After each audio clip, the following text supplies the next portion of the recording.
वस्सलातु वस्सलामु अला अशरफिल अंबिया'i वल मुरसलीन अम्मा बअद। औज़ु बिल्लाहि मिनश शैतानिर रजीम। बिस्मिल्लाहिर रहमानिर रहीम।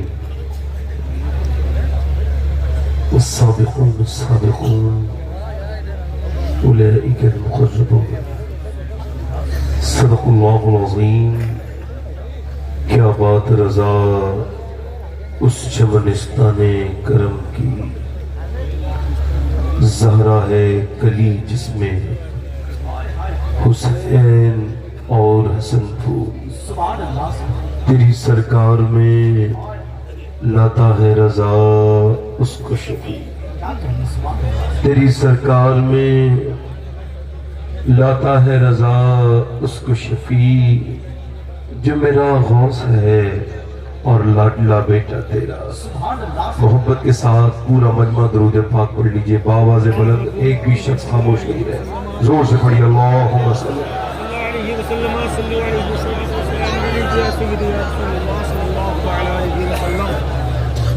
बाद हम्द दुरूद लायक ताज़ीम व तकरीम मिंबर शरीफ पर तशरीफ फरमा मेरे इमामी की ज़ीनत व रौनक मुअज़्ज़ज़ उलमाए अहले सुन्नत, मुअज़्ज़ज़ सामीईन और पर्दानशीन सामियात, अस्सलामु अलैकुम व रहमतुल्लाहि तआला व बरकातुहू।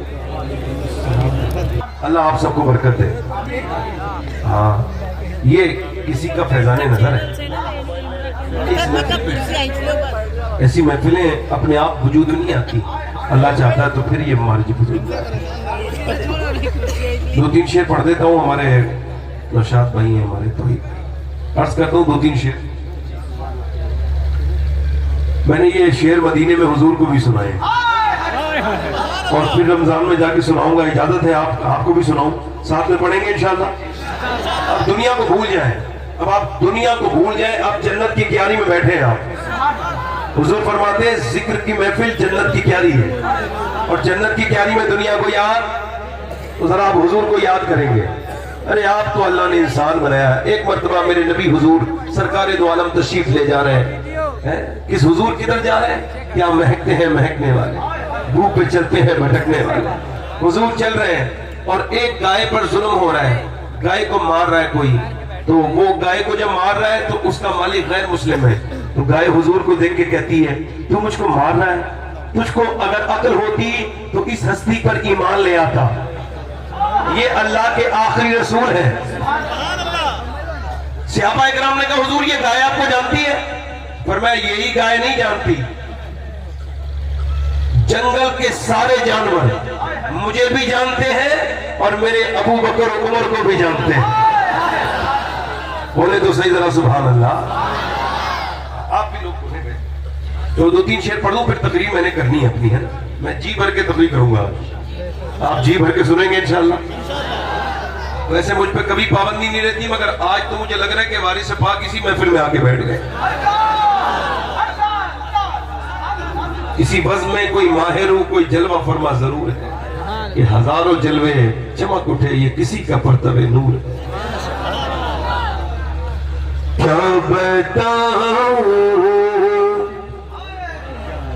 कि क्या मदीना है, क्या बताऊं क्या बताऊं ये क्या मदीना है, क्या बताऊं क्या बताऊं ये क्या मदीना है, क्या बताऊं ये क्या मदीना है। बस मेरा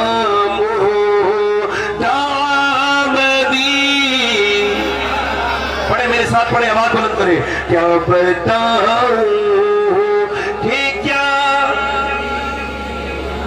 और दुनिया वाले तो दर्द देते हैं, दुनिया वाले तो दर्द देते हैं,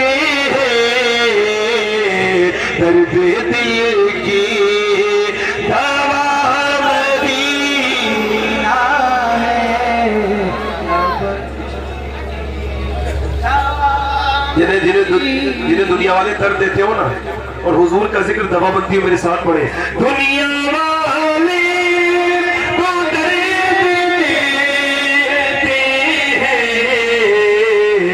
दर्द दिल की दवा मदीना। और आखिरी शेर पढ़ रहा हूँ, अभी आप कसरत से आ रहे हैं तो आखिरी शेर पढ़ रहा हूँ। मेरा मिजाज अलग ही है बिल्कुल। कुछ लोगों को हालात के साथ शेर याद आते हैं, मैं हालात के साथ कम कर देता हूँ। आखिरी शेर पढ़ता हूँ। उठ के जाऊं कहाँ मदीने से, अगर मदीने वाले से प्यार है तो बोलो। उठ के जाऊं कहाँ मदीने से, या कोई दूसरा मदीना है, या कोई दूसरा मदीना।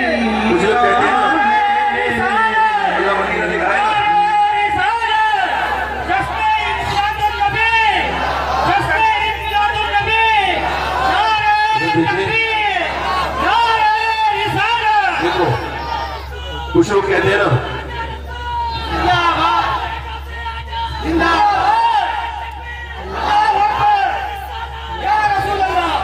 कुछ लोग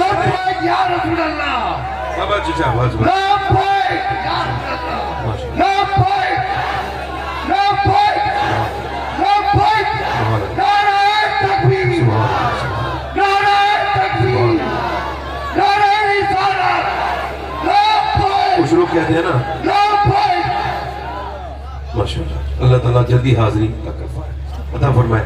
कुछ लोग कहते हैं मदीने से बुलावा आएगा तो मदीने, मैं कहता हूं कि कचहरी से बुलावे आ रहे हैं, जमीनें लिखी जा रही हैं, मदीने से बुलावा नहीं आ रहा है।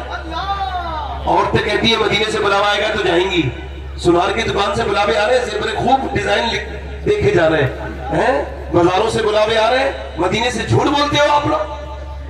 एक मौलाना तकरीर कर रहे थे, मेरा दिल धड़क, कहते मैं तकरीर कर रहा था ना तो मुझे एक आदमी ने उम्र का टिकट दे दिया, मैं उनके पीछे बैठा था। मैंने कहा यार मैं आपको जानता हूँ, आप पे तो हज फर्ज हो चुका है और आप उम्रे की दुआएं मांग रहे हैं, यानी भिखारी भिखारी रहता है चाहे कहीं पहुंच जाए, आप किसी और की मोहताजी में मदीने जाओगे। एक शायर पढ़ रहा था, मेरा दिल धड़क रहा है और ये हो रहा है, मेरा चल रहा है सीना, मुझे मदीना। मैं क्या लगा तुझे आज झूठ बोलने के लिए माइक मिलता है? बोले नहीं तो सही है साहब। मैंने कहा यार तू कह रहा है तेरा दिल धड़क रहा है, अगर आपका दिल धड़कता ना तो भाईजान 11 लाख की कार नहीं खरीदते, 1 लाख खर्च करके पहले मदीना देखाते। और वो कहते हैं कि लाहौर नहीं देखा तो कुछ नहीं देखा। मैं कहता हूँ पागल बने वाली बात करते हो क्या? लाहौर लगा रखा है, लाहौर की क्या औकात है? मैं कहता हूँ जिसने मदीना नहीं देखा उसने कुछ नहीं देखा।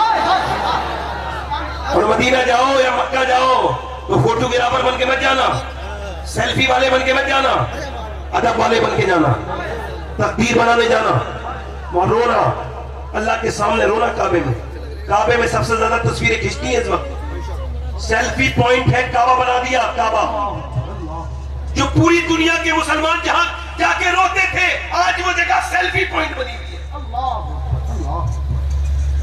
गौसे आजम गुजर के जा रहे हैं मक्के से, मक्के की कंकरी को उठा के चूमते हैं और रोने लगते हैं। किसी ने कहा शेख आप मक्के की कंकरी को क्यों चूमते हैं? तो आपकी आंखों में आंसू है। पर मैं तुमको पता नहीं है मेरे नाना 53 साल मक्के में चले हैं, क्या पता कौन से कंकर पे मेरे नाना का पांव लग गया हो। तुम यार वहां बदतमीजियां करने जाते हो, वहां बाजारों में घूमने जाते हो। मेरा इमाम कहता है हरम की जमीन और कदम रख के चलना अरे सर का मौका है। वो जाने वाले मदीने में गया और जाके तस्वीर बनाई और सेल्फी डाल दी। तू मदीने में कैसा गया है? इमाम आजम जो है ना 40 साल मवाजे शरीफ पे बैठ करके हदीस की किताब पढ़ाई है, मगर जब वो अपना पेज उलटते थे तो पेज जब नीचे आता था ना तो हाथ नीचे रख लेते थे और पेज को नीचे से लेके आते थे। किसी ने कहा, ए इमाम ये बताएं, ये पेज को नीचे आप आने से पहले, किताब के वर्क को आने से पहले आप ये बताएं हाथ क्यों लगा लेते हैं, इसको नीचे गिरने क्यों नहीं देते डायरेक्ट? तो इमाम आजम इमाम मालिक फरमाते हैं कि मैं मदीने में किताब की आवाज होने को भी बेअदबी समझता हूं। मेरा इमाम कहता है खौफ है समा खराशी है सगे तैबा का, वरना क्या याद नहीं डालो होगा हमको। अल्लाह फरमाते हैं मेरा दिल करता है मैं रोऊं, हुजूर को दर्द सुनाऊं, मगर मैं नहीं रोता। क्यों नहीं रोते? कह लगे मुझे डर है कहीं मदीने के कुत्ते के कान को मेरी बोलने से आवाज तकलीफ ना हो जाए, मदीने के कुत्ते के कान न छिल जाए मदरसा के रोने से। अमते ने कुछ मांगा, गोश्त का टुकड़ा दे के रोने लगे, बहुत रोए। लामा ज़ियाउद्दीन मदनी कहते हैं मैं आगे बढ़ा, मैंने कहा हुजूर क्यों रोते हैं, आपने दे तो दिया कुत्ते को। तो आप और रोए और मक्ता कहा, पाराए दिल भी न निकला दिल से तोहफे में रजा, इन सगाने को से इतनी जान प्यारी बाबा। कहते हैं हिंदुस्तान का कुत्ता नहीं था, मदीने का कुत्ता था। इसका हक ये नहीं था गोश्त का टुकड़ा, इसका हक था कि तू अपने दिल का टुकड़ा निकाल के इसको दे देता। तेरी जान चली जाती, मदीने का अदब तो हो जाता। यार मदीना मदीना है, मदीने जाओ तो अदब वाले बन के जाओ, मदीने जाओ तो मियां आशिक बन के जाओ। एक आदमी मेरे पास आया, कहने लगा आपका नाम शबाद हुसैन है? मैंने कहा जी। कहने लगे मैं आपके साथ एक सेल्फी बनाना चाहता हूँ। मैंने कहा मुझे हुजूर ने 3 बार बुलवाया है, ये तीसरी बार आया हूँ, मगर आज तक मैंने एक भी जायज फोटो भी नहीं खींचा। मुझे अल्लाह के रसूल की कसम है। बोले क्यों? मैंने कहा लोग मदीने आते हैं तकदीर तस्वीर बनाने और मैं आता हूं मदीने तकदीर बनाने।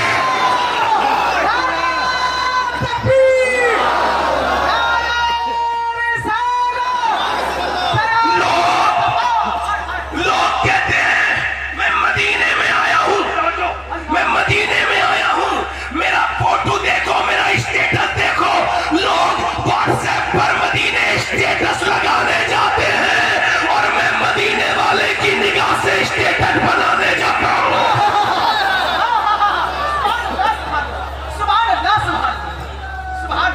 उठ के जाऊं कहां मदीने से,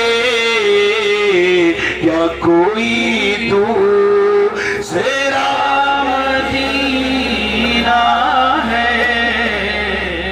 बस मेरी तकरीर यहाँ से शुरू हो रही है, बैठे आराम से। अब आप मुझे पैसे देने ना आए, बैठ जाए, मैं ना तकरीर नहीं कर पाऊंगा, बैठ जाए। अब जरा जरूरी बातें करनी थोड़ी है ना। अल्लाह ताला सबको मदीना दिखाए, जरा आमीन तो करें। इधर देखिए, मेरी तरफ तवज्जो करें। इमाम हसन बसरी कौन है?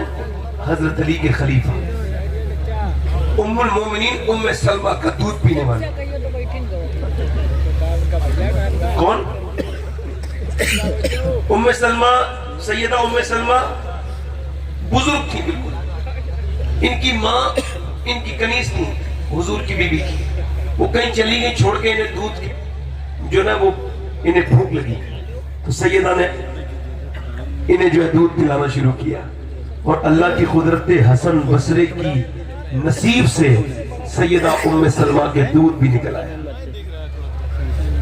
इतना बड़ा मर्तबा है। इमाम हसन बसरी फरमाते हैं मेरे जमाने में एक हाफिज और कारी था, तब तकरीर से शुरू हो रही है, इसको थोड़ा कम कर दे। फरमाते हैं मेरे जमाने में एक हाफिज और कारी था, पूरे बसरा में उससे बेहतरीन हाफिज और कारी कोई। कहते एक दिन वो मेरे पास आया और आके रोने लगा, कहने लगा हुजूर मैं बर्बाद हो गया, मैं कहीं का नहीं बचा, मेरे लिए दुआ करते। मैंने कहा क्या हुआ? कहने लगे मेरे सीने से कुरान का एक एक लफ्ज निकल गया, मैं कुरान भूल गया। कब से? कल दोपहर से। क्या हुआ था? तो कहने लगा हुजूर एक लड़की जा रही थी, मैंने उसका पीछा किया, उस पर बुरी नजर डाली, बदनिगाही की, बदनिगाही। कहते उसने मुझसे पलट के देखा और कहने लगी तू मुसलमान होके मुसलमान लड़की पे बुरी नजर डालता है, हाफिज कुरान है, शर्म नहीं आती? कहते उसके लफ्ज ऐसे सीने में जाके लगे कि अब मैं कुरान पढ़ना चाहता हूं तो कुरान याद नहीं आता। हुजूर मैं डर रहा हूं कहीं मेरा ईमान न चला जाए। इमाम हसन बसरी ने दुआ की, उसका कुरान वापस आ गया और कहा कि बदनिगाही मत करना। इमाम हसन बसरी के जमाने में एक बहुत बड़ा आलिम उसकी लाश को घसीटते भी लेके जा रहे थे। तो जो करें नौजवान, आप कश खा के गिरे, कहने लगे ये बहुत बड़ा आलिम था। जब होश में आए तो इमाम हसन बसरी पूछे, हुजूर ये कौन था? क्या बहुत बड़ा आलिम दीन का? फिर का बस इसकी खता ये थी कि आज इसे लोग घसीट के ले जा रहे हैं, न कफन दिया, न दफन दिया, न नमाज जनाजा पढ़ाई, ये मुर्तद हो गया, इसने इस्लाम छोड़ दिया बनने से पहले। का क्यों? क्या ये बदनिगाही किया करता था। मैं किस तरफ आपकी तवज्जो मबजूर कर रहा हूं? अगर आपका इंस्टाग्राम फ्री है, अगर फेसबुक फ्री है, तो क्या तेरा ईमान भी फ्री है? बोल मुसलमान, मेरे भाई, मेरे बच्चे, मेरे नौजवान, तुझसे पूछना चाहता हूँ, तूने अपनी जिंदगी बिल्कुल बर्बाद कर दी, तेरी तन्हाइयां बर्बाद हो गई, तूने गंदी तस्वीरें 2-2 घंटे की फिल्में देखी, तुझे शर्म बिल्कुल भी नहीं आई, जरा से भी शर्म नहीं आई। तूने सोचा नहीं कि तेरा रब तुझे देख रहा है। जरा गौर तो कर, सियाबी रसूल का नाम कोट कर रहा हूँ, उतबा बिन गज़वान, बसरा का रहने, बसरा में मजार है, मैंने उनके मजार पे हाजिरी की है। उन्होंने तलवार चलाते चलाते अपना तलवार फेंक के खंजर से आंख निकाल के फेंक दी। हजरत अबू मूसा अशरी कहते हैं लोग शोर मचाए, मैं गया, मैं कहा तूने ये क्या किया? कह लगा हुजूर मेरी बात ना पूछे, सरकार बस मेरे लिए दुआ कर दे। मैंने कहा बताना। कह लगे गुनाह का जिक्र भी गुनाह है। कहा लोग तुझे पागल कह रहे हैं, कहा लोगों से मुझे कोई मतलब नहीं है। कहा ये तो बता तू सियाबी है, ये आंख क्यों निकाल दी तूने, ऐसा क्यों किया? कह लगे आप पूछ रहे तो बता रहा हूं, एक लड़की जा रही थी, उस पर एक नजर पड़ गई। फिर मेरे नबी सच्चे, हुजूर का फरमान सच्चा, मेरे नबी की जबान सच्ची। हुजूर ने फरमाया कि जब बदनिगाही करेगा उसकी आंख में जहन्नम की कीलें ठोकी जाएंगी। तो फिर मैंने सोचा कहीं मेरी आंख में जहन्नम की कीलें ठोकी जाए, तो फिर मैंने अपनी आंख निकाल के फेंक दी, कहीं ऐसा ना हो मेरी आंख मुझे जहन्नम में ले जाए। एक आंख से आंसू, एक आंख से उसके पानी के आंसू, एक आंख से उसके खून गिरता था, खून के लोथड़े छींचे नीचे गिरते थे। अल्लाह अकबर। वो रोते रोते सियाबी कहता था बता, क्या अल्लाह मुझे माफ कर देगा? क्या मेरा रब मुझको माफ कर देगा? मैं आपसे पूछना चाहता हूं नौजवानों, बताओ। अबू मूसा अशरी कहने लगे अल्लाह तुझे भी माफ करेगा, और जो तेरी बात सुन के तौबा करेगा गुनाहों से, अल्लाह उसको भी माफ करेगा। मगर मैं पूछना चाहता हूं नौजवानों, आज तुम्हारी हालत क्या है? तुम्हारे स्टेटस क्या है? तुम्हारी हालात क्या है? तुम लंबी लंबी गंदी गंदी तस्वीरें देखते हो। अरे लड़के तो लड़के, लड़कियों को देखो। अभी कुछ 1 हफ्ते पहले की, 1.5 हफ्ते पहले की बात है कि लखनऊ में एक लड़की सिनेमा हॉल के बाहर आती है, उसका नाम पूछा तेरा नाम क्या है? कह लगी मेरा नाम ज़रीन फातिमा है, और वो थिएटर के बाहर आई है, यानी फिल्म देख के बाहर निकली है। उससे पूछा है मीडिया वाले ने आपको फिल्म में क्या अच्छा लगा? वो माज़अल्लाह बता रही है डांस अच्छा लगा, ये कुछ स्टोरी अच्छी लगी, ये अच्छा लगा, वो अच्छा लगा। माज़अल्लाह माज़अल्लाह, नाम बुर्का ओढ़े हुए नाम है ज़रीन फातिमा। अगर मुझे मिलती तो मैं उसके पांव पकड़ के कहता तू हमें बदनाम करना चाहती है मेरी बहन, ये तू कहां आ गई? थिएटर के बाहर खड़े होकर नाम फातिमा बता रही है, तुझे शर्म नहीं आई कि फातिमा नाम किसका है? या तो तू अपना नाम बदलती या फिर अपना काम बदलती है, काम करना चाहिए था। मगर तूने ये क्या किया मेरी बेटी, ये मेरी बहन, ये क्या किया? जब मुसलमानों की लड़कियां थिएटर के बाहर खड़े होकर फिल्मों के बारे में रिव्यू और फीडबैक देने लगे, तो ये मुसलमान अगर बर्बाद न होंगे तो कहां जाएंगे? इनकी अगर जिल्लत नहीं होगी तो क्या होगी? बताओ।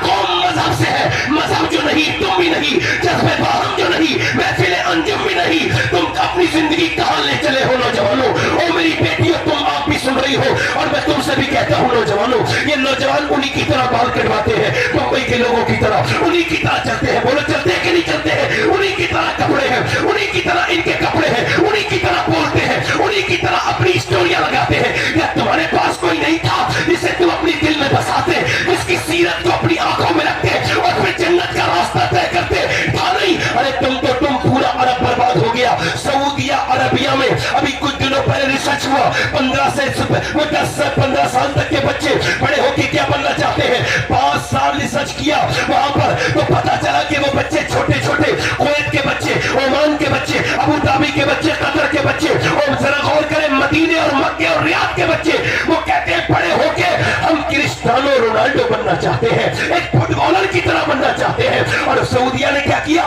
फुटबॉलर को खरीद लिया, उसे हायर किया और कहा हमारे बच्चे को फुटबॉलर बनाओ। अरे बताओ, नहीं था, इसे अपने निसाब में पढ़ाते, अपने बच्चों से कहते उनकी तरह क्या बन रहे हो। दुनिया में कितने पहलवान आए, मिट के खत्म हो गए, बर्बाद हो गए, उनके नाम निशान तक दुनिया में नहीं है। कितने खिलाड़ी आए मगर वो किससे पारी ना बन गए। जाके देखो लखनऊ के नवाबों को, जब वो चलते थे तो उनके सामने भागते थे लोग और कहते थे नवाब साहब आ रहे हैं। आज उनकी कब्रों में उनकी हड्डी का भी बारूदा ये मिट्टी खा चुकी है। न जाने कितने नौजवानों को खा गई, जमीन खा गई। नौजवान कैसे कैसे हुए बेनिशान, नाम हुए बेनिशान। ये कैसे कैसे लोग बेनिशान हो गए, कैसी कैसी बर्बादियां। तुम ये समझते हो कि तुम इन्हें अपना आइडियल बना रहे हो। ये बंबई का आदमी तुम्हारा आइडियल है, अरे उसके पीछे जाओगे तेरे बाल वैसे ही है मेरे दोस्त, मेरे बच्चे, मेरे नौजवान। तुझे सोचना चाहिए था कि बंबई का कोई हीरो तेरा आइडियल हरगिज़ नहीं हो सकता। हमारे पास आइडियल एक ऐसा था कि जिसे दुनिया वाले ने नहीं बल्कि मेरे रब ने भेजा था, और वो ऐसा आइडियल था कि दुनिया उसके लिए बनी और उसकी खुशनुदी के लिए इस दुनिया को बनाया गया। अर्श उसके लिए बनाया गया, फर्श उसके लिए बनाया गया, और उसने अपनी 63 साल की मक्की और मदीने की जिंदगी से दुनिया को यह बताया कि तुम मेरा अंदाजा क्या करोगे। पहले मेरे उमर का अंदाजा करो, पहले मेरे अबू बकर का अंदाजा करो, पहले मेरे उस्मान का अंदाजा करो। जमाने बीतते गए मगर मियां मेरे नबी की सीरत, कुरान कहता है लक़द कान लकुम फी रसूलिल्लाहि उस्वतुन हसना। मेरे महबूब की जिंदगी तुम्हारे लिए बेहतरीन नमूने अमल है। काश के तुम मेरे नबी को अपनी जिंदगी में दाखिल करते। मेरे इमाम ने कहा था सबसे आला वाला हमारा नबी, सबसे वाला हमारा नबी। क्या खबर कितने तारे खिले छिप गए पर न डूबा हमारा नबी। गमज़दों को रज़ा उस नतीजे के है, बेकसों का सहारा हमारा नबी। अगर हम कामयाब होंगे तो सीरत मुस्तफा से होंगे, और अगर आगे बढ़ेंगे तो नबी की सुन्नतों से आगे बढ़ेंगे।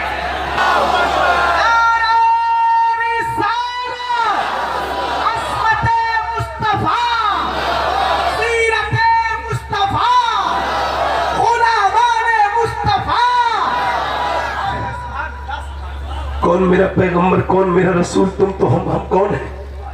अरे हम थे कितने, आज तुम कितने हो। दौलत तुम्हारे पास, गाड़ियां तुम्हारे पास, शौकत तुम्हारे पास, मोबाइल एक से एक महंगे तुम्हारे पास, मगर जलील है। अरे हम शुरू करते हुए थे 313। खालिद इब्न वलीद ने एक जंग के मौके पर 1000 फौज के साथ खड़े थे 10,000 यहूदियों के सामने, और खालिद ने कहा अगर अपनी जान की अमन चाहता है तो चला जाए उसे, वरना तू बचेगा नहीं। उसने कहा यहूदी कमांडर ने तेरा दिमाग खराब है खालिद, अबे हम 10,000 है, तुम 1,000 हो, तू मुझे धमका रहा है। खालिद इब्न वलीद बोले धमका नहीं रहा हूं, समझा रहा हूं। हो सकता है तो चला जा यहां से, क्योंकि तुम कसरत पर यकीन रखते हो, भरोसा, और हम अल्लाह की रहमत पर भरोसा रखते हैं। सुन, दुनिया की जितनी भी कौमें हैं वो जान और माल बचाने के लिए लड़ते हैं, मगर हम जो लड़ते हैं वो जान ही कुर्बान करने के लिए लड़ते हैं।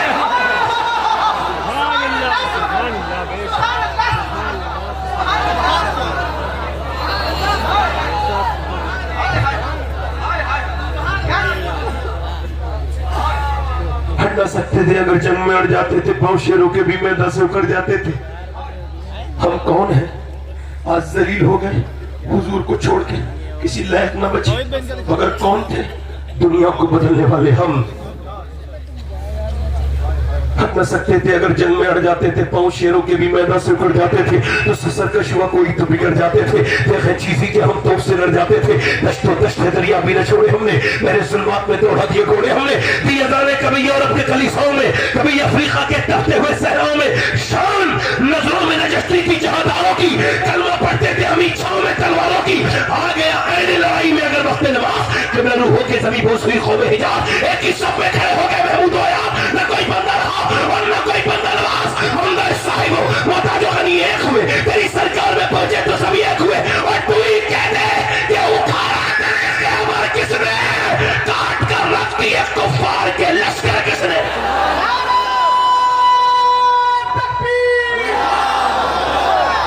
फिजा में लहरा के नारे का जवाब दे, नारे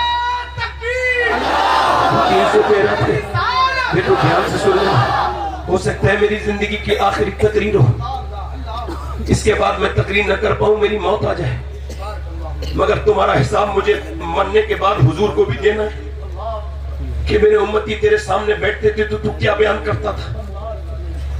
तो मैं देखो, मेरी तरफ देखो, हम 313 थे, कितने, और हमारे पास कुछ भी नहीं था। बस नौजवानों, दिल की धड़कनें रोक तो मेरा ये बयान सुन लो। मैं तुम्हें रिमाइंड कराना चाहता हूं कि आप थे क्या। जरा ध्यान से सुनो, 313, 1000 का लश्कर चला मक्के से, उनके पास दौलत बहुत है। औरतों ने मक्के की जेबर उतारे और कहा, अबू जहल लो, ये जेबर ले जाओ, हमारा माल ले जाओ और नबी के दीन को खत्म कर दो। जब मक्के की औरतें अपना माल दे रही थी तो फिर सुनो, मदीने की औरतें अर्ज करती, या रसूल अल्लाह, माल तो नहीं है मगर 22 साल के लाल हाजिर है, 20 साल के।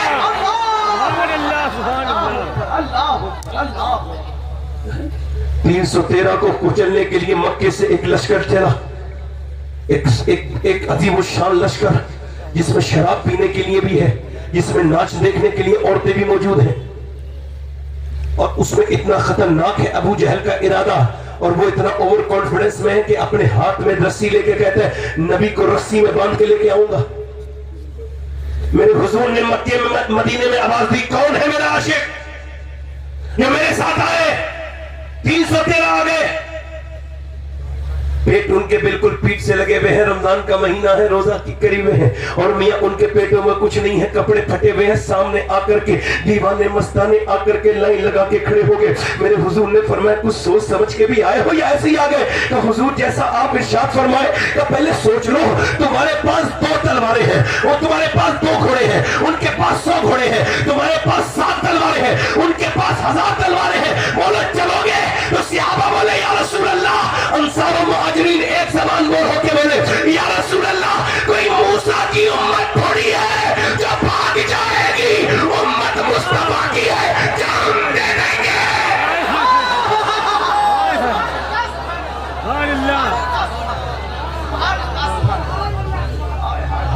सरकार ने फरमाया, चलो दीवाने मस्ताने चल रहे, सर झुकाए हुए चले, हाथों में कुछ नहीं है।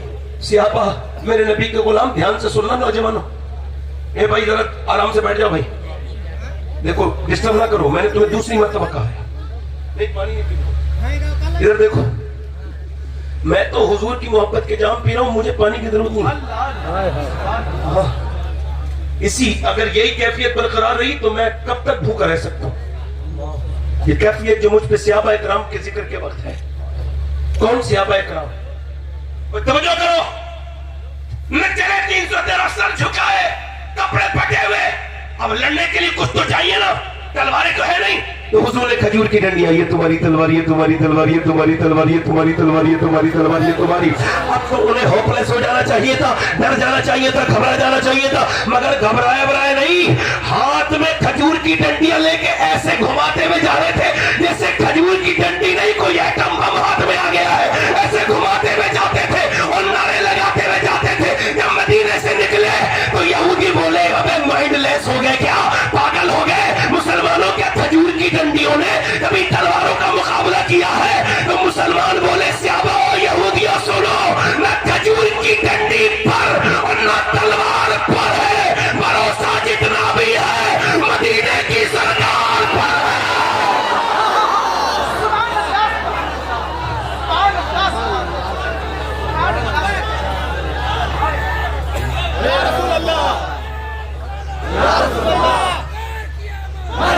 को बैठ जाओ भाई, बैठ जाओ, तब तक वक्त कम है, जोर से बोलो सुभान अल्लाह।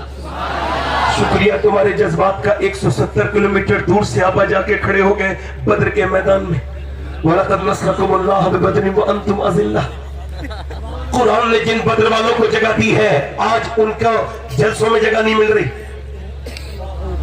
उन सहाबाए किराम का जिक्र वो एरास में नहीं हो रहा, इनका जिक्र कुरान में है। लोग कहते हैं सहाबा की गुस्ताखियां होंगी क्यों नहीं, आपने बयान ही कब किया सहाबा? सुभान अल्लाह। वो साहब कहते हैं भाई हमारी महफिल कबूल नहीं होगी जब तक कामयाब नहीं होगी, जब तक हमारी तारीफ नहीं होगी। मैं कहता हूं मियां साहब, जब तक आपकी तारीफ नहीं होगी ये महफिल तुम्हारी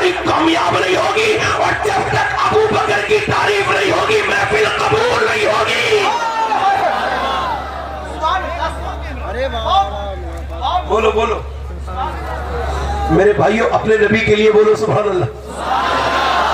313 खड़े हैं, बोलो कितने खड़े हैं जरा बताओ। तो मैं आपको क्या बता रहा हूँ, इस मैदान को मैंने उस मैदान में हाजिरी की है, वो बद्र का मैदान है, नबी पाक ने खड़ा कर दिया है। अल्लाह के रसूल के गुलाम जब खड़े हुए, खजूर की डंडियां, उधर वो तलवारों वाले जिन्होंने रातों में भुने हुए गोश्त खाए हैं, वो हाथों में लेकर के अपने तलवारें और कहते अरे ये लड़ेंगे हमसे, ये खजूर की डंडी वाले, ऐसे मक्खी और मच्छर की तरह मसल देंगे इनको। और खूब हुटिंग करने लगे, खूब मजाक उड़ाने लगे। जब वो मजाक उड़ाते थे सहाबा किराम की, तो मेरे पैगंबर ने सर सजदे में रख दिया था।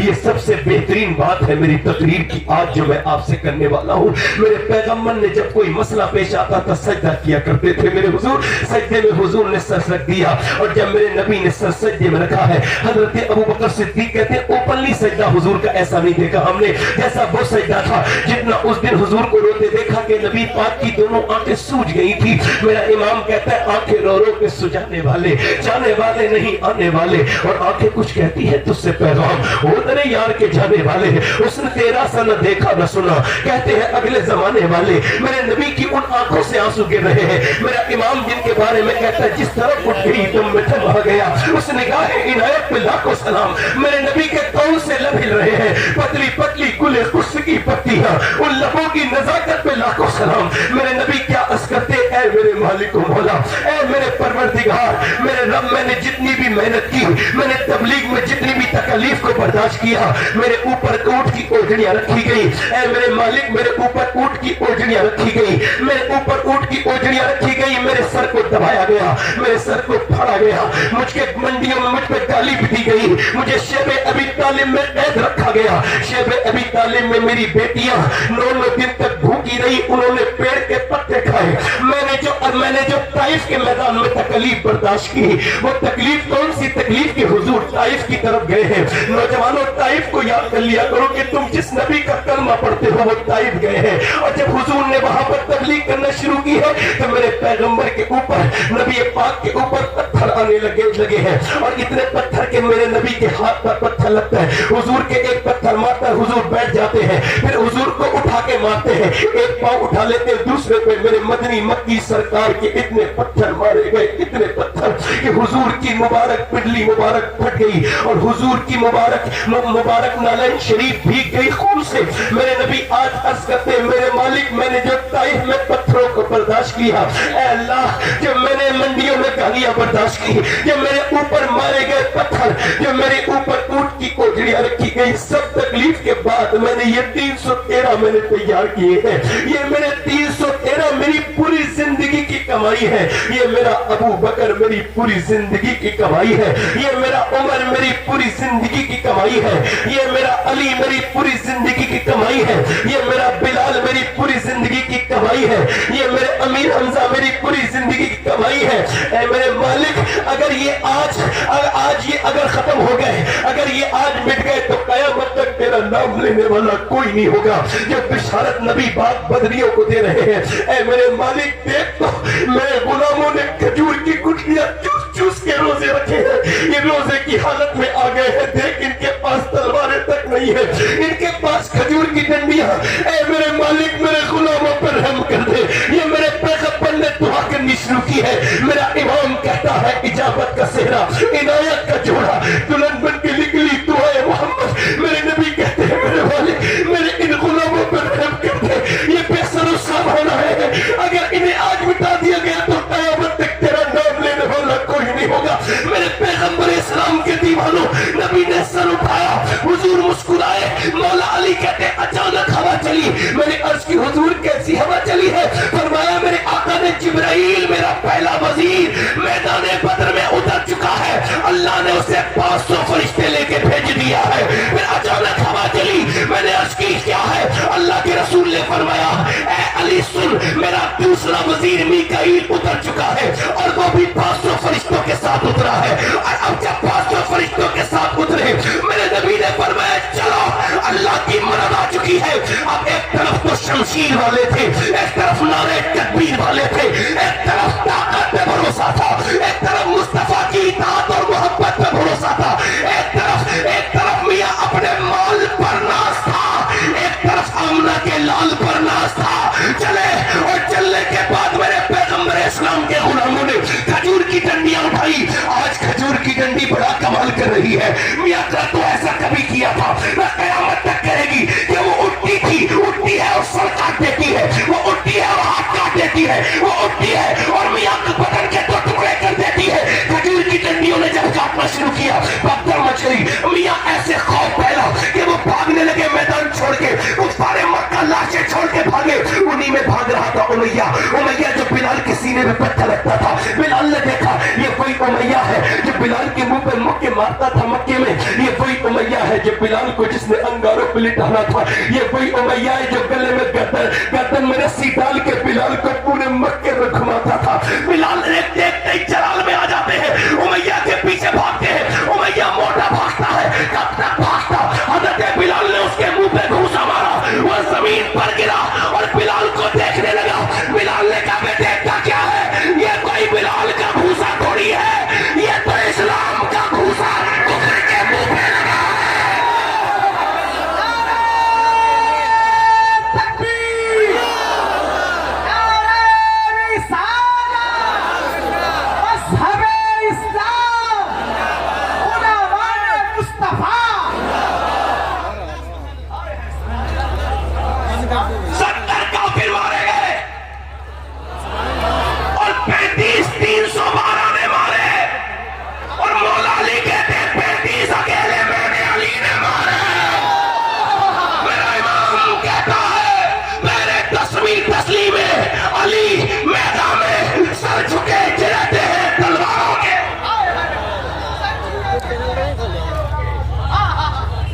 कभी हम में तुम में भी करार था, कभी हम में तुम में भी चाहत थी, कभी हम में तुम में भी राह थी, कभी हम भी तुम भी थे आशना, तुम्हें याद हो कि ना याद हो।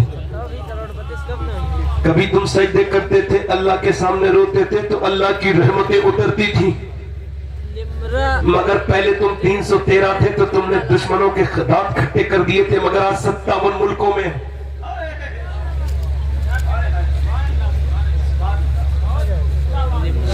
कितने मुल्कों में बोलो, एक तरफ देख लो, दिल लग रहा, किन लोगों का दिल लग रहा, जरा पूरे मजमा वो हाथ उठाए जिसका दिल लग गया हुजूर से। मैंने जिसका दिल मदीने से जोड़ दिया हो, माशाअल्लाह सरकार गौस पाक के फैजान से उधर हाथ उठा के बताए किसका दिल जुड़ गया मदीने वाले से। कभी हम में तुम में भी चाहत थी, कभी हम में तुम में भी राहत थी, कभी तुम रोते थे तो अल्लाह की रहमतें उतरती थी। इधर देखो अब तुमने सजदे छोड़ दिए। और दिलशाद भाई ये उलमा बैठे हैं, इनसे अच्छी हुजूर के दीन की तर्जुमानी कोई नहीं कर सकता। इनके सामने जसारत कर रहा हूं, मगर कर रहा हूं, बस मेरा दिल कह रहा है तो कह रहा हूं, अब सजदे की जगह तावीजों ने ले ली।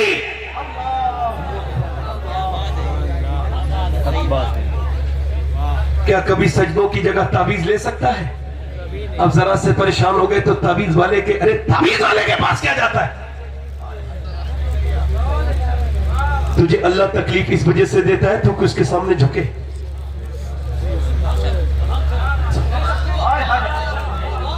तू उसके सामने रोए। नौजवान एक बात याद रखना, चाहे तू कहीं का रहने वाला हो, चाहे तेरा रंग कैसा हो, चाहे तेरे पास दौलत होना हो, मगर ये बात मेरी लिख के ले जा, तुझे जो पावर अल्लाह ने दी है वो एटम बम में भी पावर नहीं है।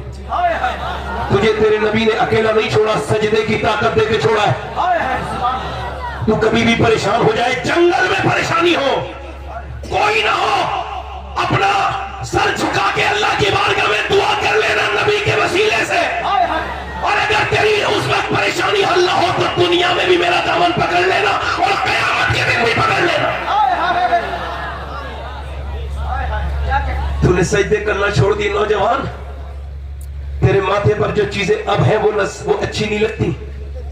ए भाई सफेद कपड़े वाले भाई बैठ जाओ या एक तरफ हट जाओ, बहुत देर से देख रहा हूं आपको, हट जाओ। इंतजामिया ही इंतजाम बिगाड़ते हैं, ये हमारा तजर्बा है। अरे हमसे अच्छा इंतजाम चला लोगे आप? एक तरफ बैठो, जब तकलीफ शुरू हो गई तो कोई इधर उधर नहीं जाएगा। कोई जा रहा है क्या? हाँ तवज्जो करो, जोर जोर से बोलो सुभान अल्लाह। कहां चले गए वो एक सजदा जिसको तुम गिरा समझता है, 1000 सजदों से देता है आदमी को निजात। अरे मौला अली फरमाते जो रब के सामने रोता है वो सबके सामने नहीं रोता, और जो सबके सामने रोता है वो रब के सामने नहीं रोता। और सुनो, आप किसी के भी सामने रोएंगे नजर नहीं उठा पाएंगे कभी। वो कहेगा ओए आज तू और नजर उठा रहा है, दिन तेरी परेशानी आई थी, मैंने तेरी परेशानी दूर की थी। अल्लाह फरमाता है जहां भी परेशानी बताएगा वहां सर नहीं उठा पाएगा, और अगर मुझे परेशानी बताएगा तो वो तेरा सर उठने नहीं देंगे और मैं झुकने नहीं दूंगा।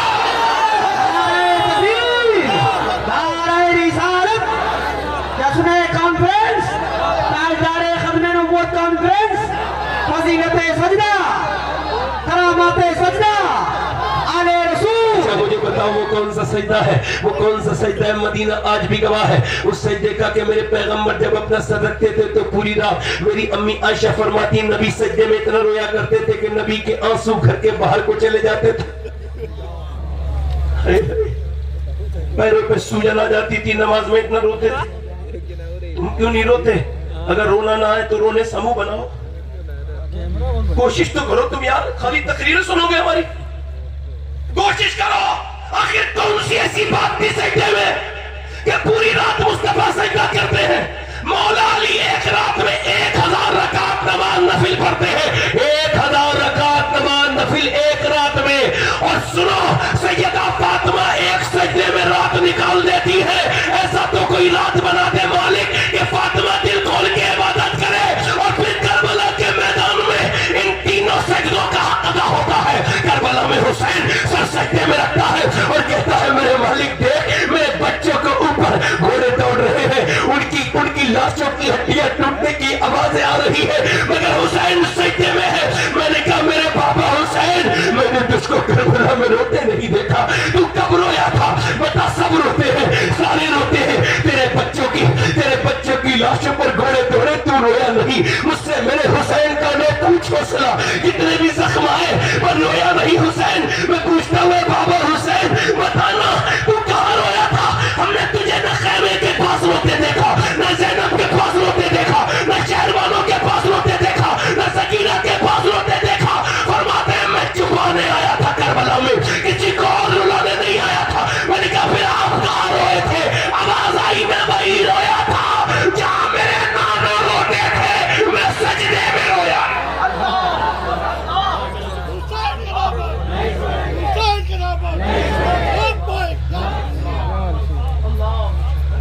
वो एक सजदे को छोड़कर के मुसलमान जलील ख्वार हो गया। तुम्हारी बेटियां अब रक्स कर रही हैं, छोटी छोटी बच्चियां, छोटी बच्ची रक्स करती है, तुम स्टेटस पे लगा के कहते हो देखो मेरी बच्ची। अरे नाच नहीं रही है, तेरे घर की हया का जनाजा निकल गया। तुम्हारे घरों में फिल्में हैं, ड्रामे हैं, गाने हैं, बाजे हैं। मेरी बहनें, मेरी बेटियां बैठी हैं, इन्होंने किसको अपना मशलेरा बनाया है? बॉलीवुड की औरतें। इन्होंने पाकिस्तानी सीरियल वालों को और पाकिस्तानी कुछ मौलवियों को छोड़ के कह रहा हूं, जो उलमाए हक है उन्हें छोड़ के कह रहा हूं, ये जो पाकिस्तान वाले कहते हैं पाकिस्तान बना है इस्लाम के नाम पर, ला इलाहा इल्लल्लाह के नाम पर, तो मैं कहता हूं ये जो सीरियल बन रहे हैं ये कौन से नाम पे बना रहे हो? ये तुम्हारे यहां सीरियल में भाभी और देवर की माज़अल्लाह गंदी घटिया हरकतें दिखाई जा रही हैं।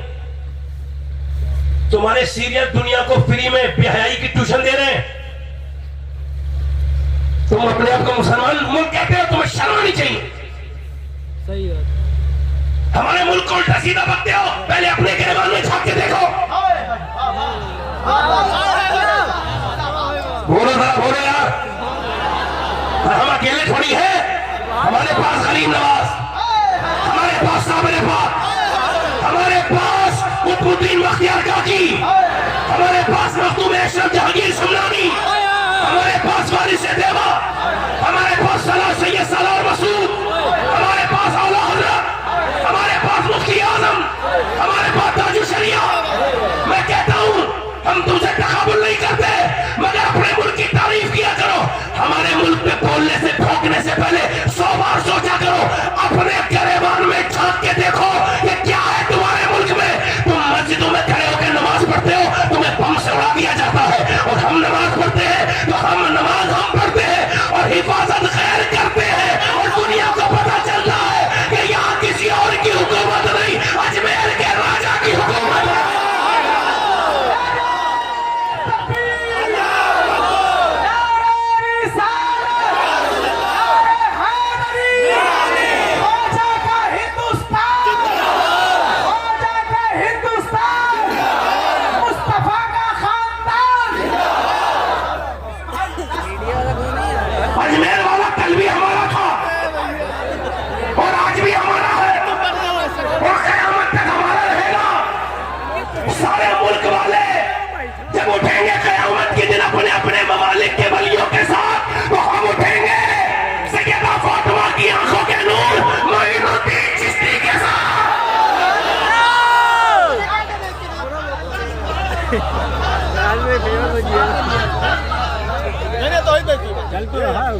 हम अल्हम्दुलिल्लाह अजमेर के वाले के गुलाम हैं, हम सारे वलियों के गुलाम हैं। बोलो, दोनों हाथ उठा के बोलो, झगड़ा नहीं करना है आपस में, सब वली एक। और जो झगड़ा कराए वो बदबख्त। सब सुन ली? दोनों हाथ उठा के बोलो, हम सब सुन ली? सुनो, हमारा बाप तो अलग अलग है और हमारी माँ अलग अलग है, मगर हमारा नबी एक है।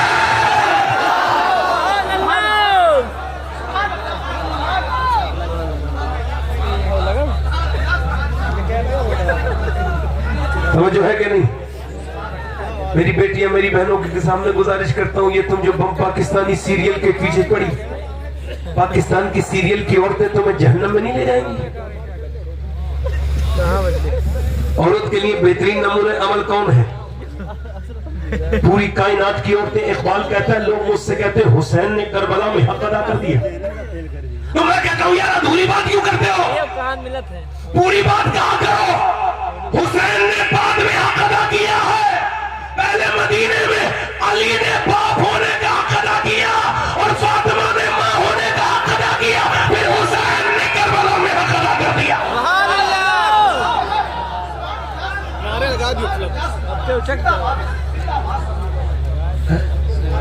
माए फिल्में देखे, ड्रामे देखे, गंदी तस्वीरें देखे, माए व्हाट्सएप पे चलाएं, स्टेटस देखती रहे, गंदी गाने सुनती रहे, तो बच्चों पे असर नहीं होगा।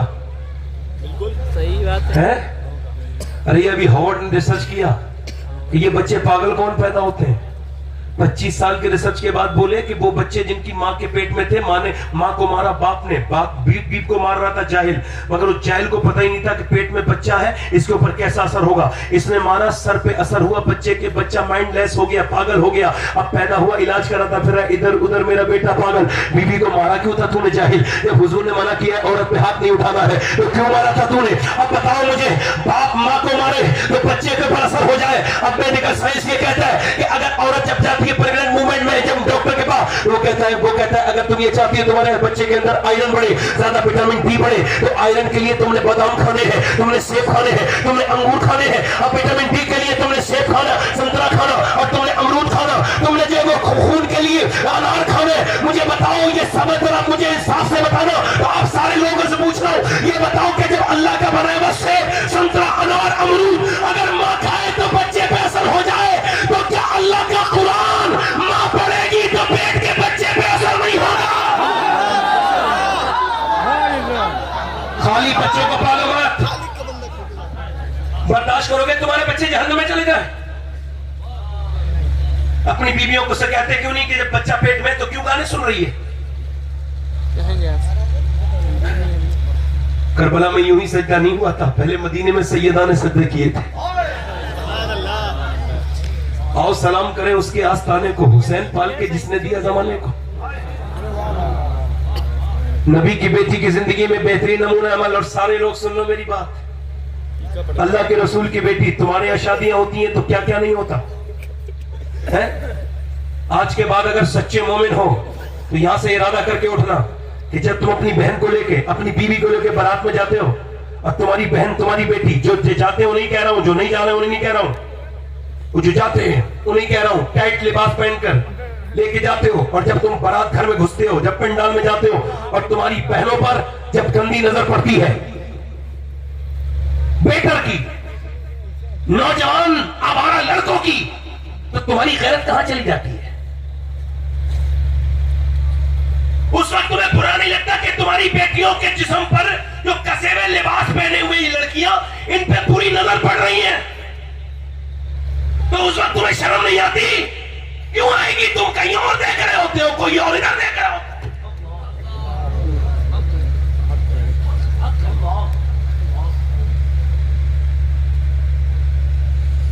मौला अली फरमाते हैं, मेरी शादी हुई, अली की शादी अल्लाह की मर्जी से हुई। बोलो तो जरा सुभान अल्लाह।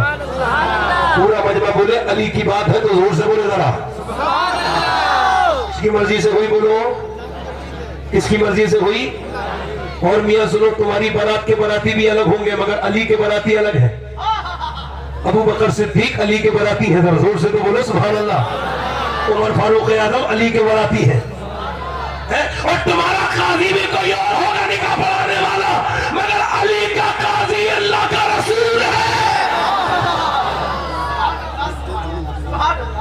हाय रे अली, वाह अली, वाह मेरे बाप, तेरी शान ही अलग है। तुझे पाले भी नबी, तुझे पढ़ाए भी नबी, तुझे सिखाए भी नबी, तुझे चलाए भी नबी, तुझे पढ़ाए भी नबी। अरे जिसे नबी पढ़ाए, तवज्जो इस जुमले को देखो, जिस अली को नबी पढ़ाए, पूरी दुनिया जोर लगा करके उसकी शान को तो क्या छुएगी? पहले जाकर के अजमेर के सुल्तान को छू के दे, वो तो उसका बेटा है।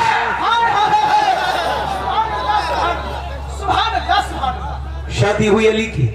आज मैं कुछ रंग में ही तकरीर कर रहा हूँ, मैं रोज ही तकरीर कर रहा हूँ, मुझे पता नहीं कब से रोज तकरीर कर रहा हूँ, भूल गया हूं मैं, मगर आज मुझ पे रंग ही अलग है। थोड़ा जोर से तो बोलो सुभान अल्लाह। मुझे ऐसा लग रहा है कि बारिश से पाक का रंग चढ़ गया है। जोर से तो बोलो। क्योंकि मैं जब छोटा था, तो मेरे वालिद साहब ने किसी भाई के बाल अजमेर शरीफ जाके मुड़वाए, पहले बाल किसी के मुड़वाए जाकर के क्लियर, और मेरे जो है ना वो देवा शरीफ में मुड़े।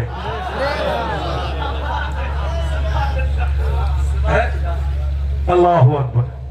मौला अली, अली का नाम सुन के लोग जिसके दिल में सुकून हो जाए वो मोमिन है, पक्का पक्का कन्फर्म, TTS टनाटन। जो अली का जिक्र सुन के जिसका मुंह बिगड़ जाए पक्का मुनाफिक है, 100%। ठीक है, अली अली है। अरे यार, जिसके घर से नस्ले नबी चली है वो अली है, जिसका चर्चा गली गली है, जिसका गुलाम हर वली है। तवज्जो है कि नहीं भाई? मौला अली की शादी हो गई। हमारे यहाँ शादियां कितनी खुराफात हैं, कितनी बुराइयां। अली की शादी हुई, हुजूर ने अपनी बेटी को रुखसत किया। अली कहते हैं जब मेरी दुल्हन मेरे घर में आई, मैं अपनी बहनों से कहता हूँ सैयदा फातिमा ज़हरा को तुम्हें जवाब देना है क़यामत के दिन। मेरी बेटियों, मेरी बहनों, मैं आपका खादिम, आपका नौकर, मदीने से आपको पैगाम लाया हूं, लो इसे दिल में रख लो कि नबी की बेटी की शादी हुई है। कायनात में जितना लाड़ अल्लाह के रसूल अपनी बेटी से करते उतना किसी से नहीं करते। मगर जब रुखसत किया है, हजरत अली कहते हैं मेरे घर में फातिमा आई तो मैं रोने लगा। तो फातिमा तो ज़हरा ने मुझसे पूछा आप क्यों रोते हैं? मैंने कहा फातिमा, कितनी भी गरीब लड़की की शादी हो, एक जोड़ी कपड़े तो वो पहन ही लेती है, मगर आपके सब्र पर और हुजूर की तरबियत पर रश कर रहा हूं और खुशी में रोना आ रहा है कि नबी की बेटी दुल्हन बनी है, तो आपके ऊपर जो चादर है उस पर 17 पैमत लगे हुए हैं। सैयदा ने सर उठा के अर्ज की, ए मेरे सरताज, मेरे अब्बा ने फरमाया अल्लाह कपड़े पहनने से राजी नहीं होता, अल्लाह पर्दा करने से राजी होता है।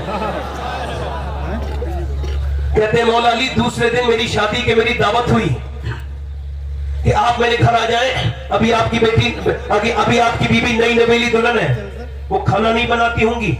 मैंने कहा तुम कैसी बात करते हो, फातिमा को आम समझते हो? सुबह फजर में उठी हैं और शादी के दूसरे दिन फजर के बाद उठी हैं और आपने फिर चक्की चलाई है और शाम तक इतनी चक्की चलाई कि मैंने रात नबी की बेटी के हाथ में जख्म देखे हैं। अल्लाह के रसूल की बेटी चक्की चलाते चलाते चलाते चलाते चलाते चलाते नींद आ रही है। मौला अली कहते पूरी रात वो इबादत करती थी। एक दिन बुखार ज्यादा था तो मुझे खाना दिया, मैंने कहा अब तो आप आराम कर लेना, मगर पूरी रात इबादत करती रही। मैं फजर के बाद आया तो चक्की चला रही थी। मैंने कहा फातिमा पूरी रात तो आप जो है वो आपने इबादत की, अब सुबह हो गई, अब तो आराम कर ले। तो कहते मेरी तरफ देख के बोली रात भर इबादत करके अल्लाह को राजी किया था, अब मैं चक्की चला के अपने शोहर को राजी कर रही हूं। वो कौम नारे लगाएगी है? अगर आज हुजूर मुजाहिद मिल्लत होते तो तड़प जाते, आज हुजूर मुफ्ती आजम हिंद होते तो तड़प जाते, मगर हमारी हिस्स खत्म हो गई। हम अपनी बहनों को, बेटियों को और सपोर्ट कर रहे हैं। वो दिन भले थे, वो अंधेरे भले थे कि कदम राह पर थे। मैं आपसे सवाल करना चाहता हूं, जवाब नहीं चाहता, ठीक से जवाब देना, मगर सवाल यह है बताओ वो दौर की अच्छी औरतें बेहतर थी जो बिल्कुल पढ़ी लिखी नहीं थी मगर शर्म हया थी उन्हें? या इस दौर की ये कॉलेज में पढ़ने वाली बच्ची कहां गई, किसके साथ गई, किसके साथ घूम रही है, कुछ नहीं पता।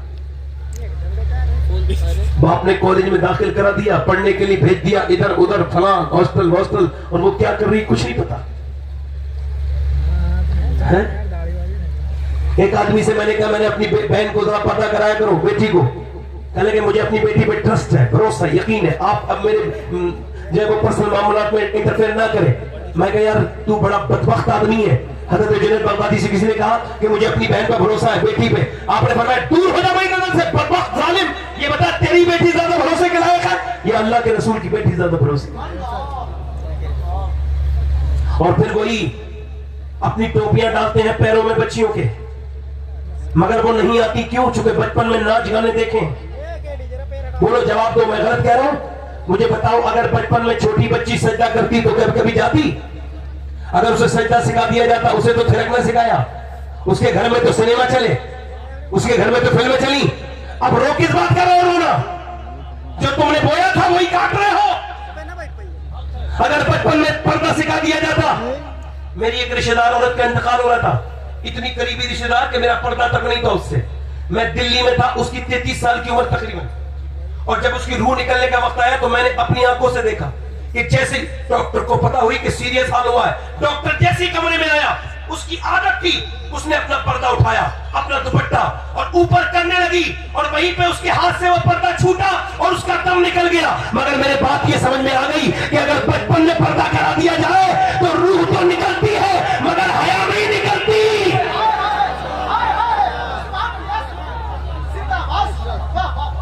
हया, बोलो बोलो हया, इधर देखो, हया नहीं निकलती।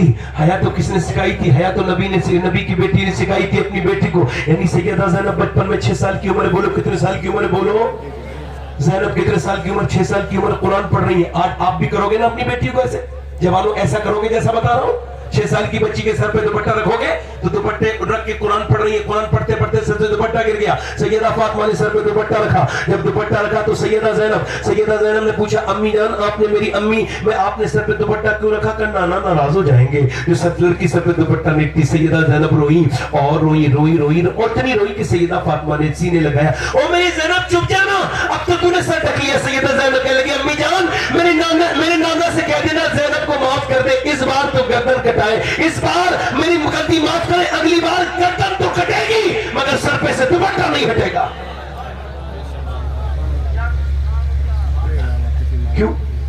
मौला अली फरमाते हैं, तवज्जो चाहता हूं, इजाजत है? अभी वक्त है मेरे पास? दिल लगा के बोलो सुभान अल्लाह, मुस्कुरा के बोलो सुभान अल्लाह। इधर देखो, तवज्जो करो, मौला अली फरमाते हैं मैं 15 दिन के बाद अपने घर में आया। कितने दिन के बाद? बोलो बोलो कितने दिन के बाद? बोलो जरा कितने दिन के बाद? 15 दिन के बाद। कहते हैं मेरी बीबी ने मुस्कुरा के सलाम कर दिया। मेरी बहनें सुन ले बेटियां, ये मेरा, मैं इनका भाई लगता हूं, नहीं सबका लगता हूं, और सैयद होने के नाते कुछ और भी लगता हूं। तो ये पैगाम देके जा रहा हूं कि किसी ताबीज की जरूरत नहीं। ये 8 ताबीज जो बकरी की तरह गले में डाल लिए और जब मेरा आदमी मुझसे मोहब्बत करने लगे, इसकी कोई जरूरत नहीं, बस एक ही काम करना है। और पैगाम भी ये हिंदुस्तान का नहीं है, मदीने का है, और पैगाम भी बकी का है, पैगाम भी सैयदा फातिमा के घर का है कि जब शौहर घर पे आए तो चाहे कितना भी गम हो, बस मुस्कुरा के सलाम कर देना, तेरे घर में कभी तलाक नहीं होगी इंशाअल्लाह। मुस्कुरा के बोलो, मुस्कुरा के सलाम। क्या करना है बोलो? दुनिया की मनहूस तरीन औरत है, बदबख्त, अलग ही कैरेक्टर है ये। जब घर पे आदमी आएगा तो पूरे दिन ठीक होगी, ठीक रहेगी, शाम को आदमी के आने का वक्त होगा तो मुंह बना के बैठ जाएगी। ये सबसे घटिया वाहियात किरदार। ये चाहती है कि वो मौलाना जो बैठा है वो मेरा घर बना दे, और वो जो ताबीज लिख रहा है उसकी वाली उसका खुद कहना नहीं मान रही है, मगर वो ऐसे ताबीज लिख के दे रहा है जिनके घर में खुद बरकत नहीं है, वो बरकत के ताबीज दे रहे हैं भाई। अरे वाह, तो जो है कि नहीं भाई? हाँ भाई देख लो, ठीक है, मैं अपनी तकरीर खत्म करता हूँ। ठीक है सर।